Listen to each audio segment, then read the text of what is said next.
With me now is Chris Morley. He's the Northern Regional Organiser for the National Union of Journalists. Welcome to Channel M Today. Good afternoon. Chris, you object to Mr Griffin appearing on Question Time, do you not? We do. As a union, we think that Question Time is the wrong format for this. We think that BNP is not a mainstream political party. It's not a normal political party, and their views are actually racist. And at the heart, the party is undemocratic. We think that they have to be put under journalistic scrutiny. On journalistic scrutiny, A, people might be surprised to hear the Union of Journalists objecting to free speech. B, David Dimbleby is a pretty good examiner of people journalistically, is he not? Yeah, well, I didn't say that we were against free speech. Of course we're against free speech, but in any democracy, then there is responsibility comes with that right. We know where journalists put the BNP under scrutiny, that our members come under pressure themselves.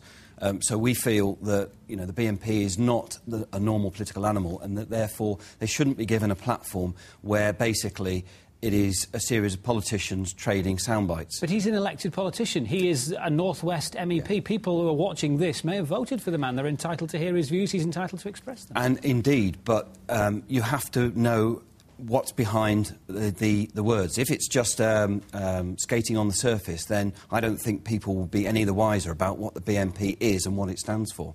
But the format of Question Time is that members of the public ask questions on topical issues of the day. The postal strike might come up tonight. Will we not discover more about the BNP when he's asked to answer questions on policy, on the economy, on health, on education, on the postal strike, rather than dwelling on the one rather odious element of his party's policy? Yeah, well, that is true to an extent, but the format, as I say, allows only a couple of seconds riposte, so you'll only get a very small snapshot about what the BNP is actually saying on those type of issues. Harriet Harman has described Question Time as a programme that can make or break a political career and remains the most dangerous of political formats. No predictability of a set piece. The audience determined to get a straight answer. They've harangued politicians in the past on Question Time. I've seen Margaret Beckett particularly really struggle. I think there's a difference between how a politician performs on Question Time and what people learn about the policies.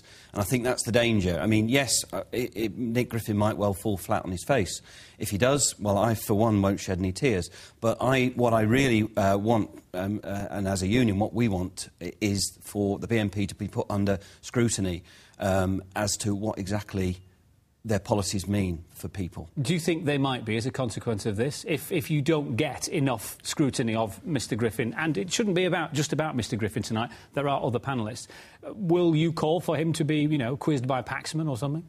I think, yes, we would say absolutely. Where there is a format which can shed light on what the BNP really stand for, then we'd say yes, that is great, and that is only more right fuel and to proper. His fire, though, is it not? Well, yes, he would have a chance to put forward the policies of the BNP, but it would give the chance for proper questions to be asked that have been researched as to what the BNP propaganda actually meant.